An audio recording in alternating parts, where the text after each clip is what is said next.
1767 населени места има во Република Македонија. 100 се во овој дел од Полошко. Ваква е моментната состојба, но голем број од населбите кои се среќаваат во турските и српски документи низ годините исчезнале. Помеѓу селото Желино и Сиричино постои топоним Брбешел.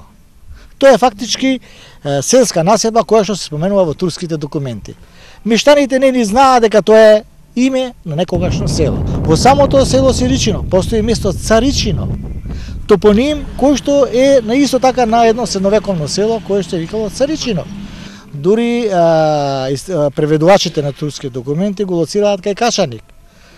Меѓутоа, без да знаат дека во Сиричино постои таков топоним, а не само што постои топоним, туку на локалитетот се наоѓаат и траги на исчезната населба, гробишта, темели од куќи и така. Тука.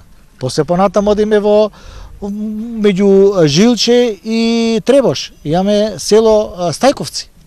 Топонимот, истиот топоним е забележан и во турски документи како село. Меѓу Теарце, односно во полето, во Теарце кај железничката линија, имаме топоним Врбица. Се откриваат гробови, од темели од куќи и Врбица дури во топографските карти е запишано село Врбица.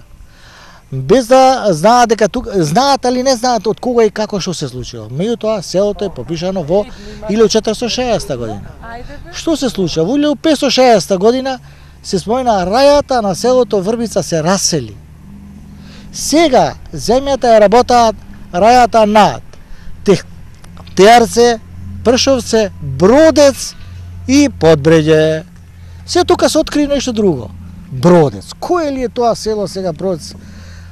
Размислува и така детално ги разгледува турски документи и го открив дека Бродец е фактички Јегуновци. Потоа имаме селото Дреноец се споменува. Сега да ви кажем и тоа, не само што во турски документи, него имаме и исчезнати селски населби кои се споменуваат во српските грамоти. Еве тоа Дреноец. Дреноец крал Душан во 1433 година го подарува на Хтетовскиот манастир. Село Дреноец. Дреноец нема, останува само како населба, како топоним Дреноец. Меѓутоа веќе знаеме дека тоа е една огромна дива населба, се соедини од двете страни со Тетово и со Порој. Фактички тоа е името на некогашното средновековно село Дреноец. За жал, и од денешните населби се повеќе населението заминува.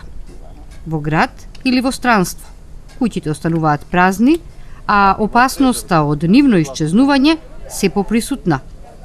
Урбанизацијата на селските населби, нивната поврзаност со градовите, изградбата на производни погони, образовни, здравствени и културни установи се единствените предуслови да се запре изумирањето на одделни населби.